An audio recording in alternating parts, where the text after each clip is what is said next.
first feedback to Fuji-san. First thing that I'm seeing here, I'll start by the big picture and then we get into a smaller picture. And the first thing that I see here is the light being too dramatic, too strong, too high contrast for the expression. It's a very light expression. It's just like a simple smile for a really dark place with a side villain Disney character light coming from the side. So we would need to balance between what is the emotion we want to pass in this scene.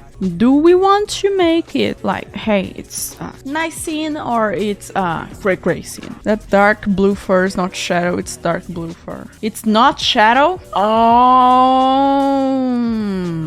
okay. I'm going to show also how to make it look like shadow. I mean, like texture. When we have light and shadow, we have two we have two types of light and two types of shadows. The shadow of the object, the light of the object, and the shadow that it's like the ambient one and the light of the ambient, external and internal. So we can see here the object shadow and light here, but we cannot see the overall ambient casting shadow here, not the ambient. And we want the ambient to be making a part in this too. We want the ambient to go like, haha, I'm here too. Okay, so first things first. Control Shift X. Control Shift X.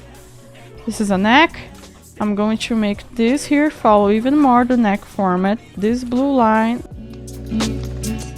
Now, I see the neck is gigantic and I see there is a ring light. A ring light is amazing, but ring light needs to be measured. Some parts, the ring light is going to invade the domain of shadows, okay? It's going to happen. Specifically here, it's going to happen.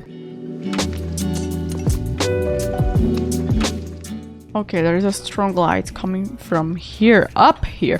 Up. Do you see what I just said? Up. Press F5. Be sure you have shape dynamics on, because I didn't have it with pen pressure, and transfer not totally on minimal, a little bit like this is the best for me. I don't have tendons when I have like this. Okay, you bright. If you're bright, everything is going to become bright with you, okay? Everything. This is a horn. Yes, it's a horn. Light's coming from upwards.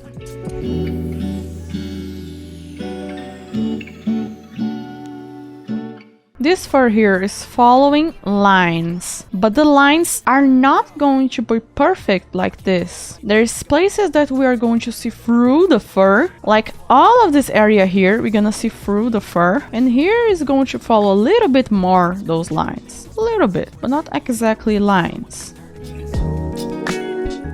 If light's coming from upwards, you here receive light. Wait a second. Wait a second. There is the ear. Guys, there is the ear. Light's coming from upwards. Ear is going to cast shadow down here. That's right, down here, down here.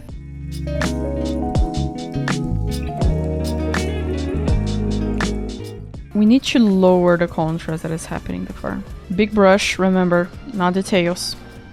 Focus on the big picture. Little by little. We want to get everything mashed together. You don't receive details. You don't. You're too much in the edge of the canvas. If it's extra fluffy, you're gonna see through the fur, okay? Look at those lines that I'm creating. I'm following the movement. Okay? And right here in this area, this specific area, if it is extra fluffy, we're going to see through the fur. Yes, huge pieces of dark places, because you can see through the fur.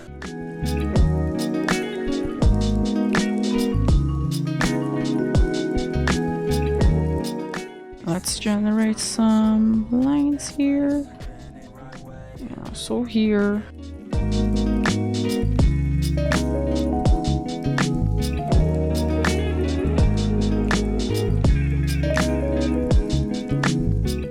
Corners receive crazy bending movement, while the middle don't receive this intense. I see there's a light purple. Why a purple light? Why? I mean, we can go with that. If we make the other side brighter, we can do that, okay? Soft light, this blue here. Here. Yeah, I just made the color change. Soft light. Where is color dodge? Color dodge. I'm changing the pink to lilac.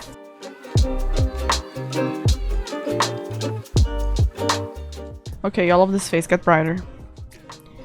Not everything, but there are places here that are really dark, and I don't understand why. We need to make more soft passages between colors.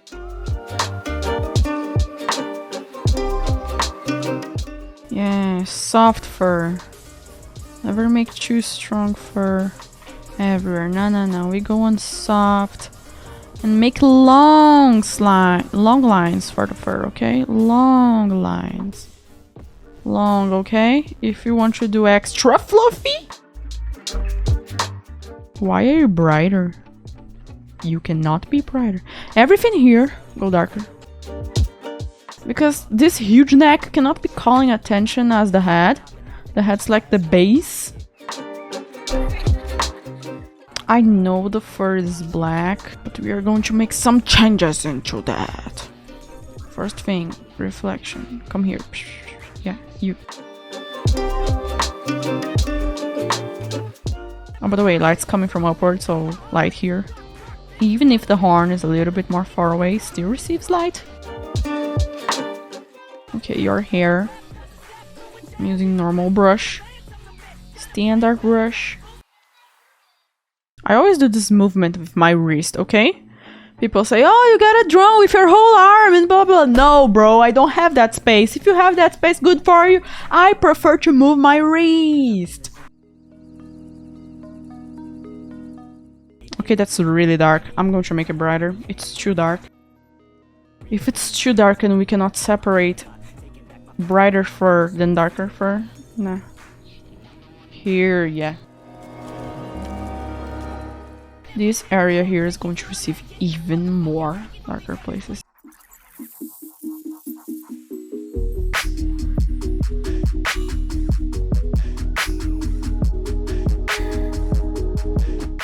This is too dark. Look at this white fur you have here. It's going to reflect. Yes, it's going. Yeah. It's going to reflect. You cannot escape from it. Everything down there is going to reflect into your face. Guys, it's normal. It's already normal for people to steal my art. Just, it's normal. They like it. Do you think I'm going to get mad at it? I prefer to have peace.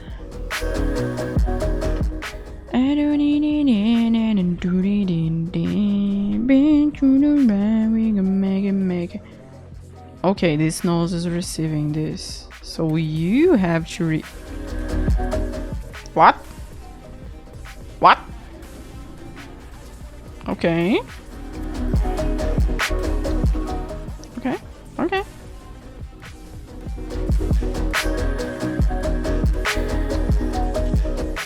I feel a strong urge to add even more tones in this cyan, blue cyan.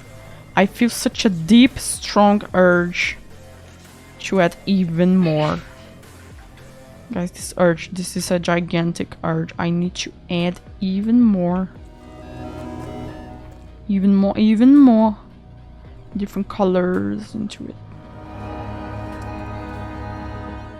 It's much more uniform, the shadows in the face. Everything was mixed up. Fuji-san, you understand that shadow is going to be prevalent on a certain side, but when it comes down into separating where exactly, do you see like here in the muzzle, where exactly, I believe that may be a point that you get lost sometimes, and it's easy to fix, it's something easy to improve, okay?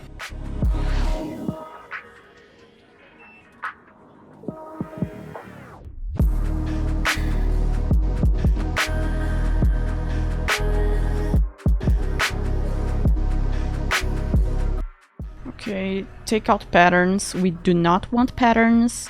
We want happy, different patterns.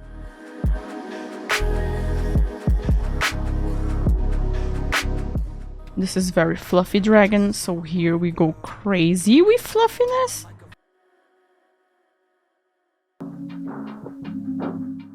Blue light from the background is going to be here in the tongue. We are going a lot to use colors from the background into our painting. Okay, I want to make things brighter on here. Yes.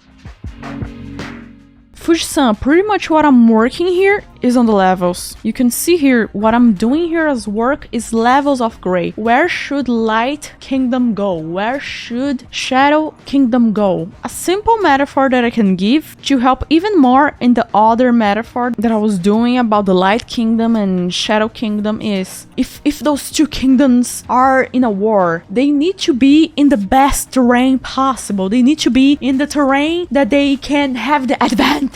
And in that advantage, you need to think, should it be advantage for the Shadow Kingdom to be here exposed to light? No! In Pokemon, if you put fire Pokemon to battle water Pokemon, fire Pokemon die. So we gotta think the same way. If we put shadow warriors in the light kingdoms, thinking that light come from the top, we're gonna kill all the shadow. And then there's only light here, pretty much. And here, the light does not touch that much. The shadow kingdom, the maze. If light tries to go to shadow, it just can't. It just pretty much can't. So light cannot exist here. Even inside of the places that we consider pretty much only light kingdom, like all of this area here, there's going to be small places that the shadow kingdom can survive. Like here on the corner, because it's not really pointing up. If you look at my face, this area here is not pointing up. The light's coming from the side here, that's why it's receiving. But if I turn my head this way, yeah, this way, it's not receiving light anymore. Do you see? This place is not receiving it. Even if I take out my hair, even if I my hair, it's not receiving. I'll go back. Receiving it. See? Receiving it, not receiving light. What is exactly ambient light? Ambient light is everything around your character that is reflecting or creating light. It can be the sun, it can be a mirror, it can be a flame, it can be just the moonlight in a forest, it can be many things, but where your character is, and this is going to affect so much how you see, how you draw your character, because light around your character can change how your character looks. Look at this. I was focused here much more on ambient light. A light strong coming from upwards, a light coming from the side, and a small light coming from here. All of this changes how we look at things. Fuji-san, I needed to make this area darker to make it look like the body's bending, and also the lines that I did here, the horizontal lines, they made that look because we were able to see through fur. If you have a dog or a cat with a medium long fur, try to literally just take a look at its fur on the neck and chest area. You're gonna see some points that you can just see through the fur, like in the middle of the fur. You're seeing like the place where the fur starts, and you go like, oh my, how am I seeing that? Because the fur is directly into you, into your direction. Is there parts of the body that glow? I would say that they reflect many parts of the body, no matter if it's a human, if it's a dragon, if it's a wolf, it's going to reflect on itself. We need to think of, hey, bright stuff, it's going to reflect a lot, and darker things, not much, pretty much not. The brighter it is, the more it's going to reflect. As an example, all this white fur here, do you see? It's receiving light directly from upwards, so it's going to reflect all this area here, all this area. I'm still going to add that. We can do this right now, why not? All of this area here is going to receive, even if it's a small source of light, it's going to receive it. when you have fur bending, this is really important. Do you see how the neck is bending here? Do you see how it's bending? What we normally would think about it. Oh, I just need to get here and make fur follow in the direction. And that's it, the fur is done. But there's this factor that I told you, champs, about the fur making you able to see through the fur. And being able to see through the fur changes a lot. Like a lot of things. Like, damn, it's a lot. So what we are going to do here, the neck is having that bending movement. Make it following the cylinder that is the neck, okay? And you do the bending here, but following the line. This time the bending here is following on the corner, it's following, okay? And they get soft and gentle the more closer they are to the center, okay?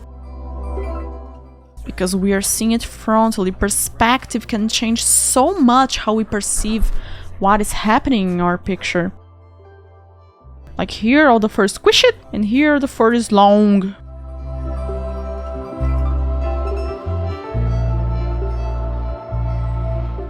On this area here, painting is going to have fur above fur and above fur.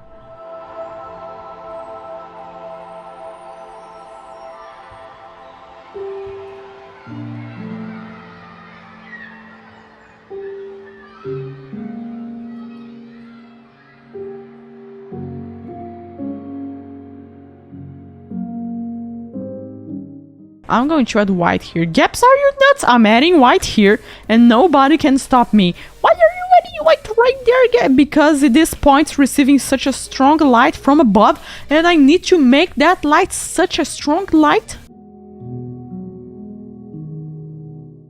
Remember, if you did a very strong light, you're gonna need to balance that with a strong shadow around it. You need to. I don't know how far away, but I can guarantee there's going to be a strong shadow around it.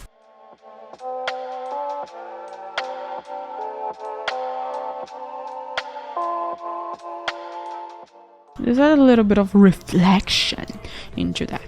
When you take out all of this strong saturation and take it out, and then you just go on certain corners.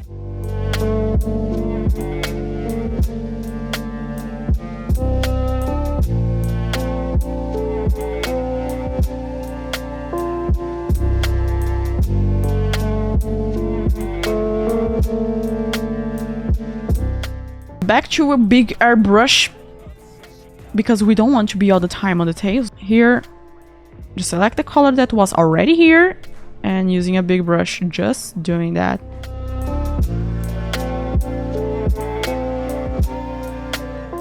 Here, brown, get a little bit warmer, because we want warmer colors. Because warmer colors against this blue create an effect that make our eyes go, wow! Especially close to the shadow. Make sure this area is warmer.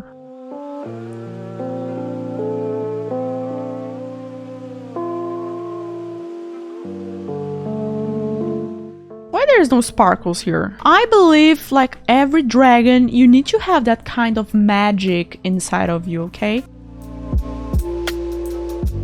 Okay, let's go to my favorite tool forever. Click here, curves. That's right, curves. Curves. We can always improve our artwork. Am I going first on red? Yes, I'm going first on red. Let's see what I... Wait. Ooh.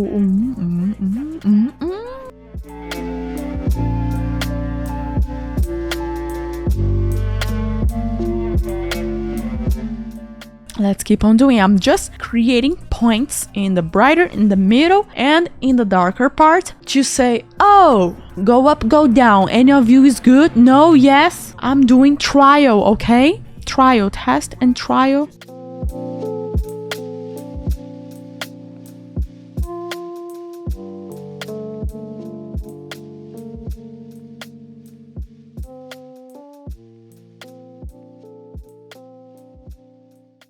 Careful to not add too much saturation into your pic. You can get too happy, too excited with the colors, and then forget everything that you were doing. Number 1, placement of shadow and light. Remember, fire Pokemon need to be in a habitat that they can live, and water Pokemon need that too. Same applies to shadow and light. Shadow needs to be in a place that it can live happily without receiving light, and light needs to be in a place happy where it can receive light and is not alone in the dark. One is happy alone in the dark, the other one is not happy alone in the dark. Okay? Second thing, intensity of shadows, intensity of light. Some points the shadow is too intense, some points the light is too intense. As an example, down here, why would we make the light too strong here in the same level as the face if it's not as important as the face? Remember, every artwork has a hierarchy of who is truly important, the number one thing, and what is not as important. Number 3, fur. Fur cannot be following a pattern. Fur may be following a direction, just like a river, but it's never going to be a perfect pattern since we are talking about organic living beings. We are talking about creatures, we are talking about something that it has its own life, DNA and everything. So it needs to have no format, it needs to be completely free. Some furs go in this direction, some other furs go into another one, and that's the beauty of drawing creatures. That's why I love so much drawing creatures and not vehicles, cars, and those things, because everything's so different in each part. Even being fur, the fur here is different from the middle fur, that is different from this down fur, that is different from the fur here, and I love that. Attention to shapes, I would say, is number 4. This certain shape here, like the muzzle, should be receiving light fully. Where the shadow is going, we should pay attention on that. Where the light's coming from, we should also always keep that in mind. And when doing ring light, it's not going to be a perfect line always, but some points is going to get even more light into the character. Like here, loads of light, here less. I did this on purpose. Why? Because I want to show that this area is much more important for my viewers to look than lower here on the neck. This is something extremely important. And about the color on the ring light, pink is a great color. We can do amazing ring lights with pink. But what is our objective with a darker pink? I made the pink into violet, I would say lilac, because it goes well with the already standing blue. And I turned the white fur into a little bit more yellowish. It was already a little bit yellowish, but I turned it even more into yellow. Because blue and yellow, automatically our eyes love looking at it. Complementary colors, guys. If those two colors go well together, our eyes go like, what is this? I wanna look at this. Feedback done. For people on YouTube, don't forget to get my all-in pack with plus 100 tutorials and saved streams like this one right here. I love you all. See you guys. Stay awesome. Woo!